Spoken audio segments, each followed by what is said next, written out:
Welcome to the Wide Awake Club. Good morning, everybody. Magny Cours is the venue, and this is qualifying 2 for the GT World Challenge Europe, powered by AWS Sprint Cup. We had a great race last night with a fair amount of damage for some of the teams. For the mechanics, it's been a very short, sleepless night to try and fettle things ready for this breakfast qualifying session. This determines the grid for today's race, and with the temperature rising, the cars pouring out onto the circuit, we'll now find out whether everybody has made it through the night, if you like, whether every car is good to go, and whether or not it's going to be 2 poles for the car which eventually won yesterday evening's race, the Mercedes of Maro Engel and Luca Stolz. David Addison and John Watson looking on as the cars venture out onto the circuit. John, put your espresso down and let's go qualifying. Beautiful morning here in Magny Cours. Dense, thick air. Be careful to say thick air. The politically correct police will be on my case for saying that. But it is an ideal morning to go out qualifying. I would like to think we might see somebody getting into a 1 minute 35 point something or other. Pole lap for last night's race was 1:36.1. And what a race it was. It was like a swarm of Audis fighting lumps out of any part of the car. I mean, unbelievable. Nighttime race, crazy. One story was this car that ran away and hid, really, because Luca Stolz in stint 1, Maro Engel in the second stint, from pole position, built up a lead. Early on, Stolz on cold tyres left everybody else trailing in his wake. Engel converted that into the win. But then the second story was this amazing battle for second place with, in the second stint, Norbert Siedler in the Emil Frey Racing Lamborghini fending off, as John rightly says, virtually every other Audi that was in France, it felt like last night. Lots of place training, all of this in the darkness as well. It was just outstanding racing. Well, Fred Vervies trying to go around the outside of Dries van Thor through Estoril. That's the big long right-hand curve onto the back straight. Kelvin van der Linde diving one way, diving the other way, trying to get past Matteo Drudi. And that was only just 2 competitors that were actually successfully overtaking around a track that is not normally a racetrack that is an easy overtaking circuit. Now this is a very short, sharp session, just 20 minutes for it. Maro Engel, you can see, going purple, which he would. He's the first man out, effectively, with a rapid car. 23 cars we should have. As I say, there was a fair amount of damage last night, so we'll check to see if everybody is on track. Matteo Drudi looking quick in the Attempto Audi number 55, but Engel and Stolz taking the first win last night for HRT, Haupt Racing Team, Hubert Haupt squad. And now Engel absolutely mired in traffic. I mean, well, of course, you're the first car out, so he does the right thing, drives back into the pit lane, let these people, let these other combinations sort themselves out. They're going to build up to speed in their first flying lap. I don't know what tyre Maro Engel had on. I hope it wasn't a fresh set of tyres, maybe the best of the rest from Saturday evening. But wait for the gap to appear, give yourself a couple of minutes breathing space, do a quick spanner check of the car, normal procedure in many respects. But look at that Raffaele Marcello, clear in sector 1, personal best sector 1, fastest sector 2 overall. He's going to go fastest overall. First time the 88 Mercedes has looked at least competitive. 1:36.4, well, 3/10 away from the pole from last night, but that's his first flying lap. Second, Giancarlo Fisichella, and third, Axel Jeffries, the Zimbabwean driver, and Maro Engel getting a new set of tyres onto the Mercedes, we understand, from Gemma Scott in the pit lane. There is Pierre-Alexandre Jean, very, very rapid Alpine GT4 racer, stepping up to GT3 this year. This car, the replacement Bentley for the one that was burnt out in the week in the testing here, and goes then into the Grand Curve, the Bentley currently 8th fastest. Well, there is Giancarlo Fisichella. We said last night, wouldn't it be wonderful to see Fisichella paired with Andrea Bertolini, the 2 pro drivers in this Pro-Am 2-car Sky Test Ferrari lineup, but that's never going to happen because they run on Pro-Am, and that's the reason why they got 2 pros with 2 Ams. The car ahead is the one that won the Silver Cup last night. That's the number 2 Mercedes from the Top Sport WRT squad. WRT in that context is World Rally Team, and that's the WRT Audi, the familiar WRT. It's had an off. That's the Ovega brothers. It is Hamza Ovega at the wheel of it at the moment. Right, so number 2 Mercedes to finish the story. That's the Silver Cup winner of last night. Yusup Oaxaca is at the wheel of the car that he shares with Oscar Tunjo, and that car going really nicely up to second fastest. But Albert Costa, 2 purples. Albert Costa in number 163 Lamborghini. They're going through Robin Rogalski. Off slides Hamza Ovega. without any damage, thankfully, but he wouldn't have done those tyres a heap of good, will he? No, a flat spot, certainly the left side, if not the whole 4 tyres, that'll not be very popular with the team. Here's the driver who could potentially snatch provisional pole. This car was very quick indeed on the hands of Albert Costa. Goes across start-finish line, 1 minute 35.9. First man to break the 1:36. So it is Costa from Van der Linde, from Drudy, from Vervish, from Pohaka, from down to 6th, Marciello. FISICHELLA 7th, Haza 8th, 9th, Axel Jeffries. 10th is Dries Van Thor. You can see the order as it stands on the screen there. Number 26, heading down towards the braking zone at the Complexe du Lycée, Simon Gachet, who's another driver over the last 3-4 seasons of GT3 racing, who's got better and better and better, developed really nicely. And the former single-seater gun goes 8th fastest for Saint-Aloc. That was a car that was a little unlucky last night, got taken out in an incident just coming through Grand Cours. The Ferrari, the 53, I think it was, Louis Mackill's, sorry, 52 Ferrari. So they were compromised heavily as a consequence of that incident.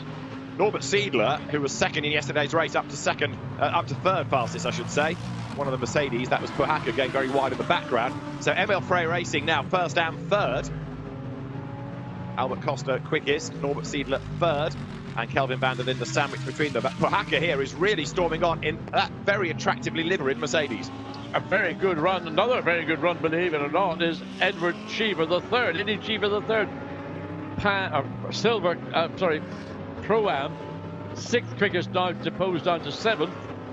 We're seeing further improvements coming through the field. So that's a strong run indeed from that car. Mathieu Drudy 4th as he comes across the line, lost out in the last sector in the Attempto Audi. The Audi battle is WRT, Attempto now 5th overall goes Maro Engel. So up to 5th quickest goes Maro Engel, last night's winner. Jules Gounon off the road last night. You can see, look at the right front corner, different colour scheme. In other words, spare bodywork, patched up the car. Real shame that yesterday because it was going nicely in the first stint. Went very well. It appears that he was hip and shouldered off. Going into Grand Cours, he went off at high speed and the car tripped and skipped across the gravel trap, ended in the tyre bales.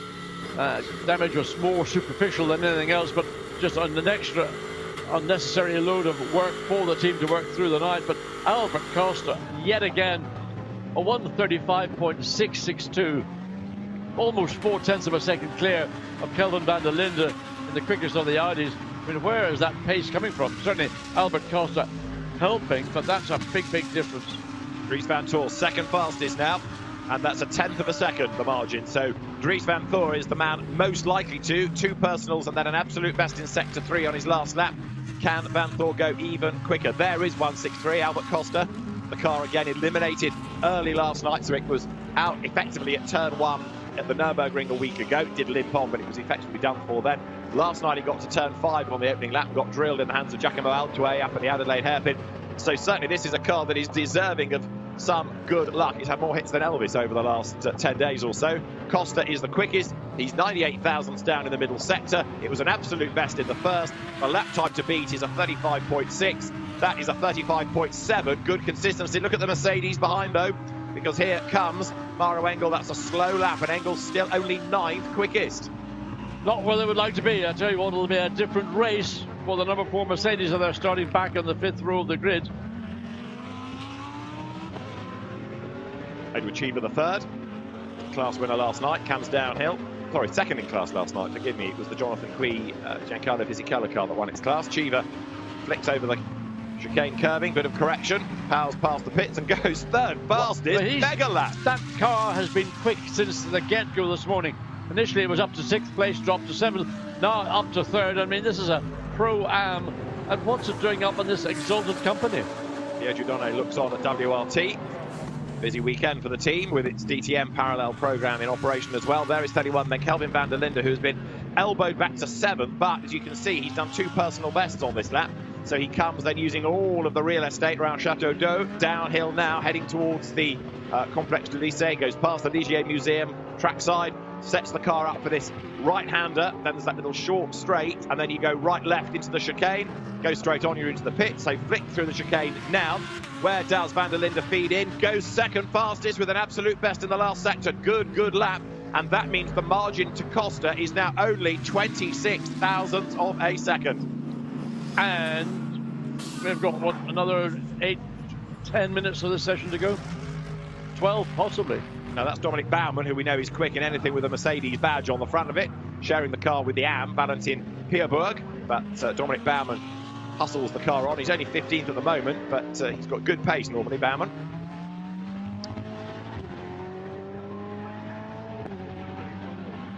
And the last lap of this car cancelled due to track limit abuse, we understand. It's the pit to come to Dominik Baumann. So track limit abuse, a lot of it is occurring as they come through that final chicane onto start, finish straight. There are other parts of the circuit that have been, I mean, the level of abuse was criminal last night. But as it was dark, nobody could really tell. Number 14 to the pits, Norbert Siebler, down to 6th fastest. But that's a very impressive car this morning. Albert Costa showing his pace. Race winner last year in the Endurance Cup for FFF Racing Team. Drove successfully for Emil Frey within the GT Open Championship. So now becoming a bit of a specialist in these cars. One of the few that's raced here before, back in Formula Renault 3.5 days. If the grid was to be frozen, as we see it now, the top 6, it would be, I mean, we had a squabble between 2nd all the way back to 6th place last night, and it ain't going to be any different this afternoon. No. But it is a slightly more jumbled order. The Lexus we've not really touched on yet. That had mechanical dramas last night, but it is 16th. Robin Rogalski is the slowest in a repaired Top Sport Mercedes. So all 23 are out on the circuit. That is good news. Very good. So what is Maro Engel going to do? Now, is he coming to complete a lap, or is this the completion of an out lap? Looks like the racetrack is relatively... Oh, he's coming into the pit. So the completion of a lap didn't show any improvement on that last lap. Best 135.938. Last lap of 139.444. Bentley 108, Pierre-Alexandre Jean at the wheel of it for this morning. That car down to 21st now, as you see there, Robin Rogalski, last year's Audi R8 Cup champion.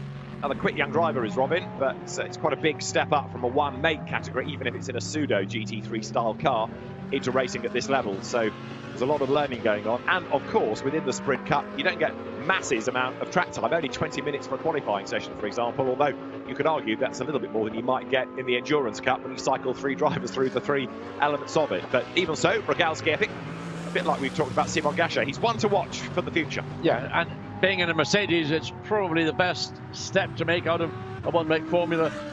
Mercedes generally considered to be the easiest of a GT3 range of product to adapt to. The car is very user-friendly.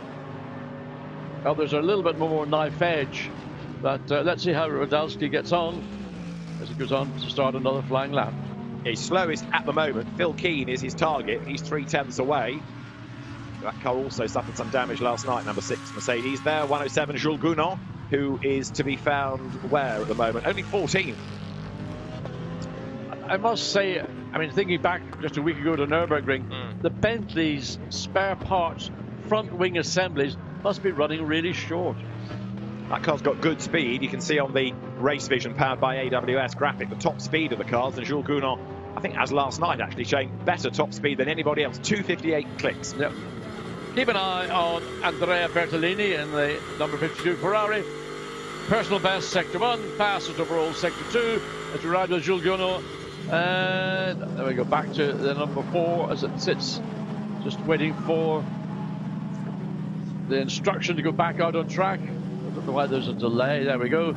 So Maro Engel, off he goes. Andrea Bertolini ended up 14th, and that lap didn't do anything particularly special in that final sector, but nevertheless, that's P3 in the Pro-Am category. Yeah, he did move up, as you say, overall, but lost out in the last sector. So the session then now, with the last few cars going out to have one last effort.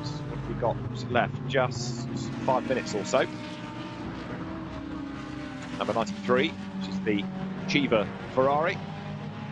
And 16 fastest just up the road ahead, Dominik Baumann. But Albert Costa, for the moment, 26 thousandths quicker than Kelvin van der Linde, then Fred Vervies 3rd, Dries van Thor down to 4th. Overshot down, so that's going to scrub a little bit of time off. Another potentially good lap from Eddie Cheever the 3rd into the Nürburgring. This quick thick, a lot of cars last night just straight lined across the second part of Nürburgring, then into a 180 never-ending curve. You take a very late apex, then clip on the exit, then they begin the climb, the gradual uphill climb up to Imola chicane. You turn in, the apex is blind, then you've got the compression. There's the apex, then quickly back to the left. Car floats all the way out to the very edge of the racetrack, then hard on the brakes for Chateau d'Eau.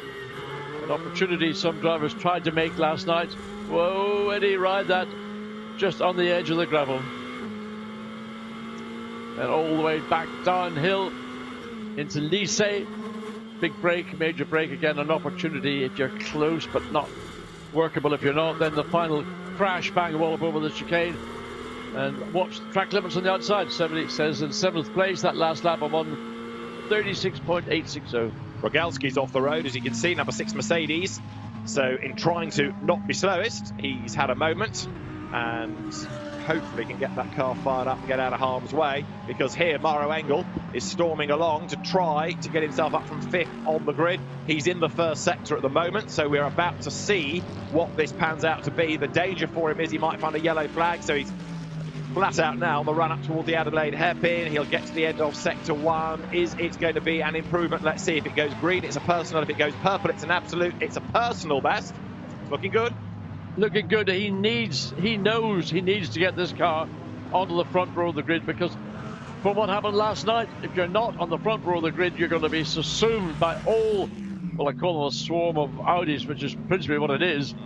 And you will be then just controlled by the pace of the cars directly ahead of you and under pressure from those directly behind you. And make no mistake, there were no prisoners taken last night from the Audi boys.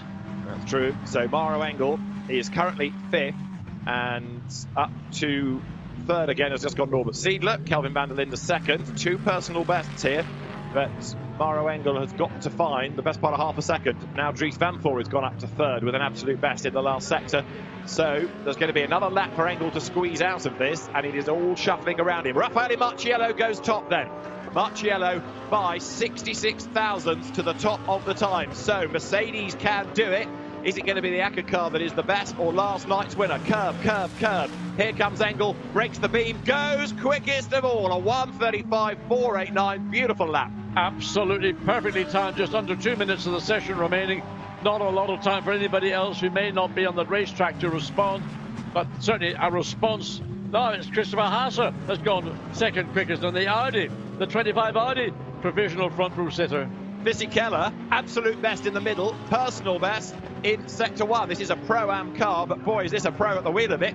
Can we get the 92 Ferrari onto the front row of the grid? It is Engel from Haase, Marciello from Costa, row 2, Pohaka 5th ahead of van der Linde for the 3rd row. But what about Fisi? Out of the chicane, breaks the beam. Where does he go? 4th quickest, 2nd row of the grid. I think he lost a little bit coming into Lycée, just didn't quite have the momentum. But anyway, a great lap from FISICHELLA, provisional 2nd row grid. Simon Gachet, 11th quickest. That's a disappointment. That driver pairing, Gachet and Palette, is, I think, the strongest of the Pro-Am settings. Oh, sorry, the Silver Cup pairings in the field. Right, the flag is imminent. As you can see, we're into the last minute of the session here. And Andrea Bertolini has done another absolute best. There's a yellow flag, though, so somebody's had a drama out of view. Haase sharing with Arthur Rougier. This car that had a good run last night, 5th fastest. Got a car that went wide at turn 1, incidentally. That was the reason for the yellow. So there is Haase onto the power. And the car that went off the road, we understand, was, again, Robin Rogalski. Right, Haase heading up towards the end of the lap. But this isn't an improvement, is it? No, not with these times. So it's just the last knocking, 15 or so seconds remaining. Still time to get across the finish line and go on to another lap before the checkered flag would fall. Personal best, but no, fastest overall final sector. So they consolidate that 2nd fastest practice or qualifying time. Can he take that momentum to the next lap? Well, that's the problem. Has he got anything left in the tyre?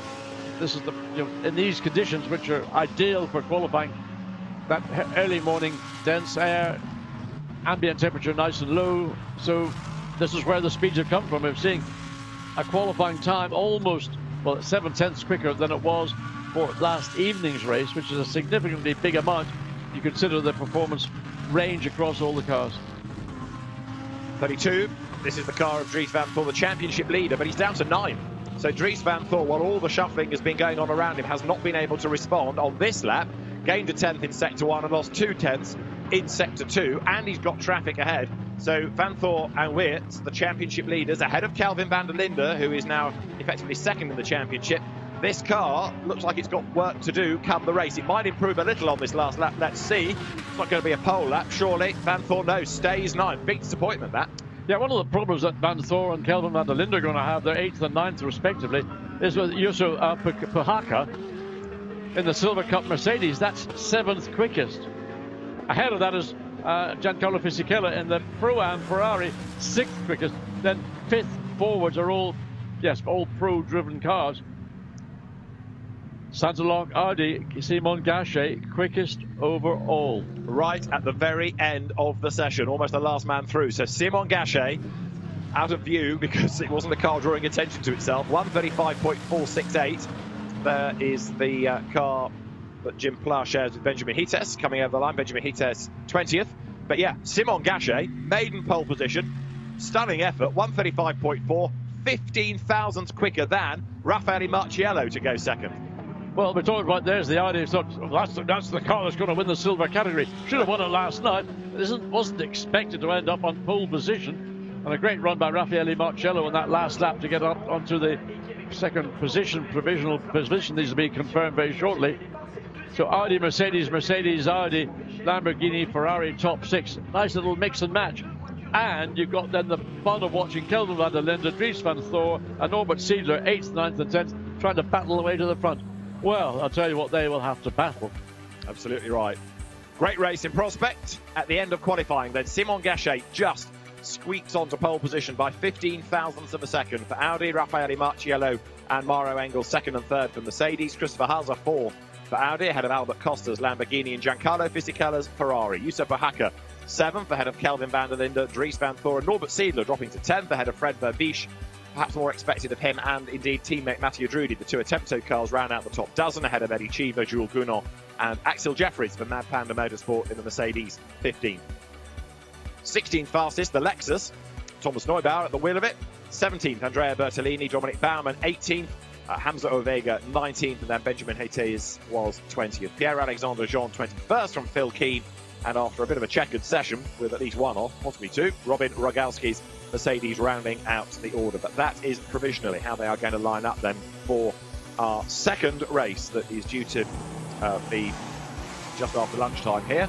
Down the pit lane, being at the highlights of that session, everyone pouring out on the toes early doors, and Raffaele Marciello doing a very good time early on. See the commitment being put in, off the road slithered. Hamza Ovega, the chicane, got it going again, and for much of the session it looked as though Albert Costa was going to be the man to beat. Eventually he slipped to 5th, heading the Silver Cup. Yusufa Pahaka, and you see the energy being put in. Kelvin van der Linde, for example, running off the road, bouncing over the curb. Benjamin Hites running off the road. Albert Costa, though, in the Emil Frey Lamborghini, looking oh so competitive all the way through the session. But when it mattered, he got bumped down to the 3rd row of the grid. Some good efforts being put in by Eddie Cheever, and not so by Robin Rogalski, having his 2nd off of the session. Mauro Engel got his Mercedes up to the top of the times. Rogalski had another look at the scenery, put it back onto the road, but in so doing got dirt all over those tyres. So Simon Gachet's Audi ending up on pole position. Simon Gachet doing the time. Stephen Palette, his co-driver, and Gemma Scott is down there. Simon, a fantastic result there right at the last moment, and wonderful after last night's difficulty at the start of the race with the puncture. Yeah, true. It was honestly a super car on the second stint. The first one was a little bit hard, but at the end the car was really good. So thanks to the team, I'm so happy to be here and to be on pole in France. So thank you. And I think it shows from last night's race that being on the front row is exactly where you need to be to keep out of trouble. Yeah, true. Now we need to fight for the race 2 and to be on the top to keep our silver leading championship. Bon courage, thank you. Good luck. Merci. Last night, Simon Gachet had a puncture on the green flag lap. So as everyone else blasted into the race, he blasted down the pit lane, had the tyre change, joined in last, then got caught up in a Louis Machiel's accident. But let's see what he can do come race day today. Great race in prospect. We'll look forward to your company for that later on. But for now, from Magny Cours, it's goodbye.